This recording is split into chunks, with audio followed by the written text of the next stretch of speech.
반갑습니다, 여러분. 여러분들의 합격의 길을 열어드릴 공무원 한국사의 최영욱입니다. 자, 여러분들이 이제 공무원이 될 꿈을 갖고 많이들 공부하시고 계시리라 믿습니다. 그러다 보니까 이 강의 저 강의 참 많이 들어보셨을 거예요. 그런데 이 강의 저 강의 들으면서 여러분들이 참 어렵다라고 생각하시는 과목이 한국사더라고요. 근데 한국사가 왜 어렵냐 하고 제가 강의도 이것저것 들어보기도 하고 알아는 봤는데 뭐가 되냐면 대부분 다 어려워하시는 이유가 이거더라고요. 암기할 게 너무 많더라고. 그런데 최근 들어서 문제 유형이 바뀌신 건 여러분들도 너무 잘 알고 계실 거예요. 실제로 이 공무원 시험을 준비하는 여러분들도 무엇을 하고 있냐. 대부분 다 수능 시험 출신이에요. 그러다 보니까 암기보다는 어떤 자료 분석이라든가 사료 분석 같은 걸 더 많이 해왔는데 여태까지 공무원 강의 자체가 무엇이냐면 암기 과목 위주로 뭐 나오면 뭐일 거다. 근데 그거 보증이 없습니다. 범위는 엄청나게 넓은데 20문제 정도 나오는데 문제는 뭐가 되냐면 그게 꼭 나오리란 보증은 없어요. 암기한다고 해서. 그리고 암기를 싫어하는 여러분들인데 그걸 암기만 하라고 하니까 굉장히 힘들어하죠. 많은 강의에서 그렇습니다. 그래서 여러분들한테 역사 공부를 제대로 하는 방법을 이 강의를 통해서 여러분들한테 알려드릴 거예요. 바로 뭐라는 방법이냐. 단순하게 암기에서는요. 막상 그 문제가 나온다 하더라도 암기된 게 갑자기 머릿속에 다 혼합이 돼버렸고 여러분들 헷갈리게 돼 있어요. 그렇다면 어떻게 해야 되냐? 암기하지 않아도 되느냐? 누가 암기하지 않아도 된다라고 말씀하십니까? 분명히 역사 과목은요. 암기가 필요해요. 단 그냥 단순 무식하게 진짜 멍청하게 암기하는 게 아니라 바로 무엇이다? 이해를 바탕으로 한 암기를 하십시오. 그럼 암기할 분량이 10분의 1로 확 줄어버립니다. 알고 있는데 왜 외워요? 알고 있는 건 안 외워도 되고 단지 단순하게 암기해야 될 것들 몇 가지. 그 다음에 알고 있는 거 말고 다른 것들, 알기 정말 헷갈리는 것들, 그런 것들만 암기한다면 암기할 분량이 여러분들 이해한 것을 바탕으로 암기할 때는 암기할 분량이 10분의 1로 줄어듭니다. 그러니까 여러분들한테 단순 암기 안 시킬 겁니다. 저는 강의를 통해서. 여러분들한테 역사의 흐름이라는 걸 먼저 머릿속에 확 박아드릴 거예요. 박아드리고 나서 그걸 바탕으로 여러분들이 암기를 하신다면 기존에 공부하던 거 여러분들 굉장히 그 절반 노력만으로도 충분히 여러분들이 기존에 받았던 점수보다 훨씬 더 높은 점수를 받을 수 있는 실력 키우실 수 있을 거예요. 그러기 위해서 제가 수업 들어가기 전에 여러분들한테 몇 가지 좀 당부를 먼저 드리도록 하겠습니다. 제 수업의 규칙을 먼저 좀 들어보도록 하시죠. 뭐가 있냐면 제 수업은 제가 하는 수업이지만 수업의 주체는 바로 여러분들이 되셔야 됩니다. 수업의 주체가 여러분들이 된다는 게 무슨 얘기냐. 여러분들 제가 손 들어보라면 손 드세요. 대답하라면 대답하세요. 왜요? 여러분들 공부 못하는 학생들이 이거 합니다. 앞에서 이런 표정으로 쳐다보고 있다가 그냥 끝나는 거. 대답도 안 하고 참여도 안 하고. 참여를 해야지만이 남의 수업이 아니라 자기 수업이 됩니다. 내 수업이 되기 전에는 절대 수업의 효과가 올라가질 않아요. 그러니까 여러분들 남의 수업 만드시지 마시고 여러분들의 수업을 만드십시오. 그러기 위해서 수업에 참여하세요. 주변에서 창피하잖아요. 뭘 창피해요. 창피한 거 아니 안 창피할래요? 공무원 합격할래요? 그러면 공무원 합격해야죠.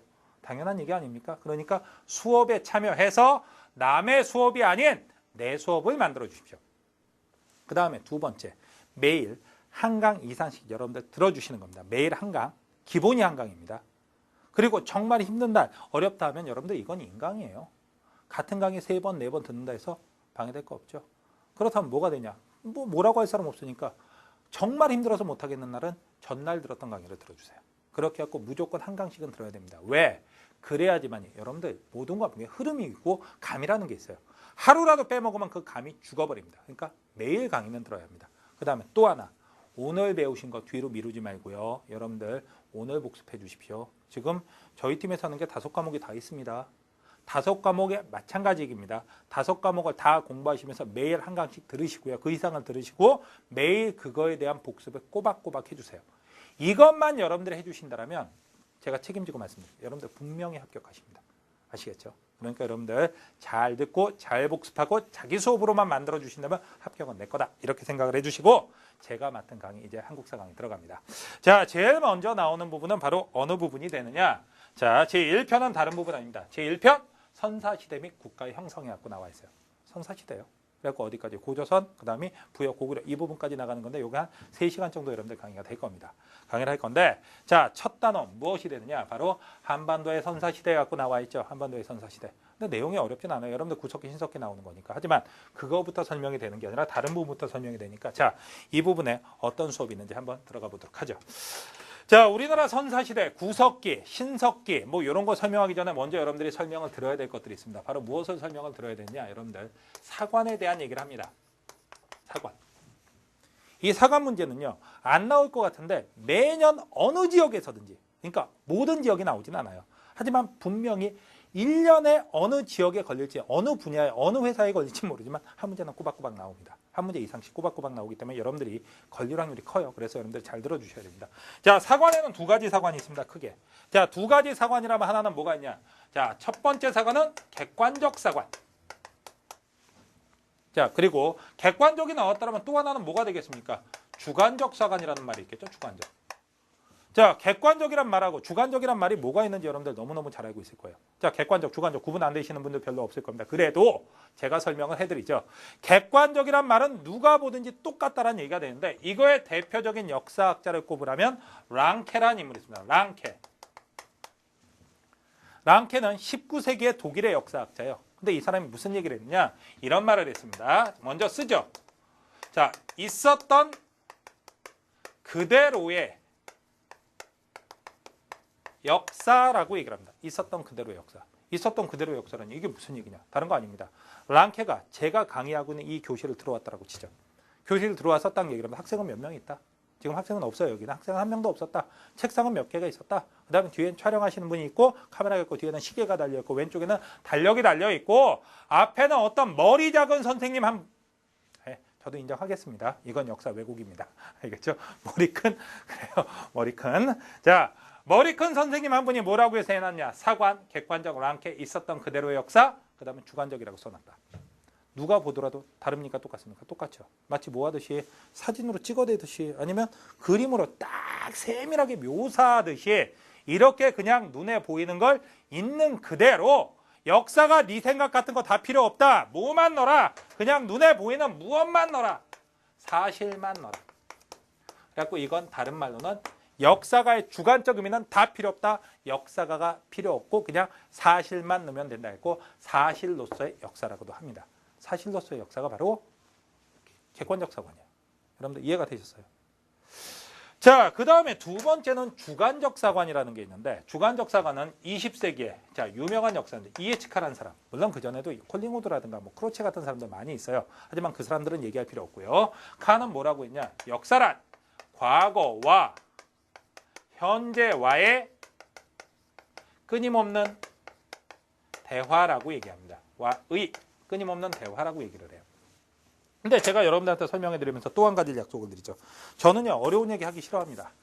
모든 걸 좀 쉽게 여러분들이 갖고 가셨으면 해요. 근데 솔직히 말하면 여기서부터 어렵죠. 과거와 현재와의 끊임. 이게 뭔 소리야. 짜증이 납니다. 뭐 쉽게 한다면서 저게 뭐가 쉬워. 이런 얘기를 하는데 쉽게 바꾸죠. 어떻게 쉽게 바꾸느냐 여러분들. 과거와 현재와의 끊임없는 대화인데 여기서 말하는 과거라는 건 뭐냐. 과거에 있었던 여러 가지 사실. 과거입니다. 현재는 뭐냐. 현재를 대표하는 사람은 역사가. 그렇다면 쉽게 바꾸면 사실과 역사와의 끊임없는 지랄을 하네. 저게 쉬워? 이런 얘기 하시겠죠. 당연히. 이게 뭐가 쉬워? 당연히 어렵습니다. 이렇게만 해도 여러분들 어려워요. 다음 쉽게 가죠. 자, 제가 손 들라는 분들 손 드세요. 일기 쓰시는 분들 손 드세요. 손 드셨습니까? 쓰시는 분들 솔직하게 손 드세요. 자, 그 다음에 일기 써본 분들 손 들어보십시오. 왜? 초등학교 때 다 써봤잖아요. 일기 얘기를 왜 하느냐 여러분들? 보죠. 자, 일기 쓰시는 분들한테 제가 질문하겠습니다. 일기 쓰시는 분들 오늘 있었던 일 다 쓰십니까? 안 쓰십니까? 오늘 있었던 일 다 쓴다고요? 이건 뭔 소리 하세요? 어떻게 그걸 다 씁니까? 다 쓰는 건 불가능합니다. 왜 다 쓰는 게 불가능하냐? 다 쓴다면 이렇게 써야 됩니다. 나는 오늘 7256번 눈을 깜빡거렸다. 그 다음에 32,564번에 심장박동이 있었으며 앞에서 126번째 왼쪽에서 1256번째 머리카락이 오늘 빠졌다. 이렇게 써야 됩니다. 오늘 있었던 일 다 쓰려면 그거 여러분한테 있을 수 있는 일이잖아요. 그게 가능합니까? 불가능합니까? 불가능하잖아요. 그런데 오늘 있었던 일 어떻게 다 씁니까? 다 쓰는 거 불가능해요. 그렇다면 오늘 있었던 일 가운데서 어떤 일을 쓰느냐? 다른 거 아니죠? 뭐 이런 일 쓰죠. 중요한 거. 맞아요. 중요한 거. 의미가 있었던 일. 기억에 남는 일. 맞습니다. 근데 질문할게요. 누구 마음대로 중요한 거? 그렇죠. 여러분 마음대로 중요한 거예요. 근데 그 중요한 게 사람마다 다 틀리다라는 얘기예요. 무슨 얘기냐? 내가 여러분들을 불러 모았습니다. 어느 날.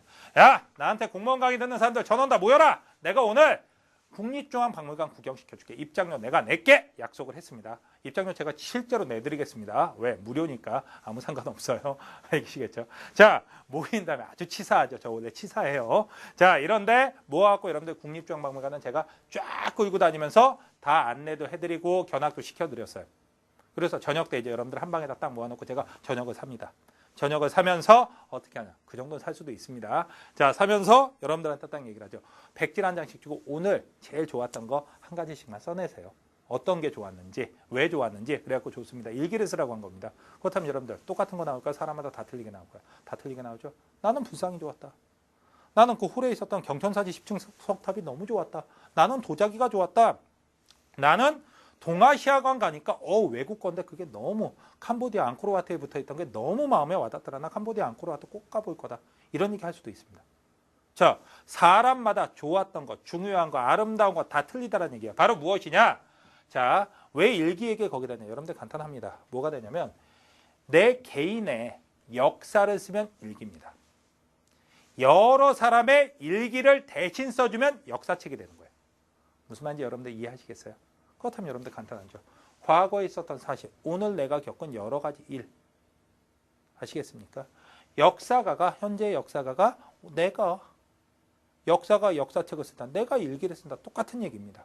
그런데 모든 걸 다 넣는 게 아니라 오늘 있었던 일 중에서 중요한 사실, 누구 마음대로 중요한 사실, 내 마음대로 중요한 사실, 내 마음대로. 중요하다, 중요하지 않다, 무엇을 합니까? 가치 평가를 하고 해석을 하죠. 해석을 해서 무엇으로 남긴 거? 기록으로 남긴 것. 중요한 것만 기록으로 남긴 게 바로 역사라고 하는 것이다. 이런 얘기가 나올 수가 있는 거예요. 무슨 얘기냐? 그래갖고 여러분들 객관적 사과는 다른 말로는 사실로서의 역사라고도 하고요. 그 다음이 주관적 사과는 다른 말로는 기록으로서의 역사라고도 해요. 이렇게 설명했는데 아직도 이해가 안 가시는 분들 꽤 될 거라고 생각을 합니다. 첫 부분, 이 부분부터 막 힘들어 하시는 분들이 있어요. 그래갖고 여러분들 간단하게 얘기를 하겠습니다. 오늘 여러분들한테 굉장히 중요한 일이 일어났어요. 여러분들이 혼자서 한 3년 이상 짝사랑해온 그대가 있어요. 그대가. 그랬는데 그 그대가 오늘 여러분한테 다가와서 커피를 한 잔 딱 뽑아주면서 오늘 나랑 밥 한 번 안 먹을래? 이렇게 얘기를 했습니다. 가슴 떨리는 사실이죠.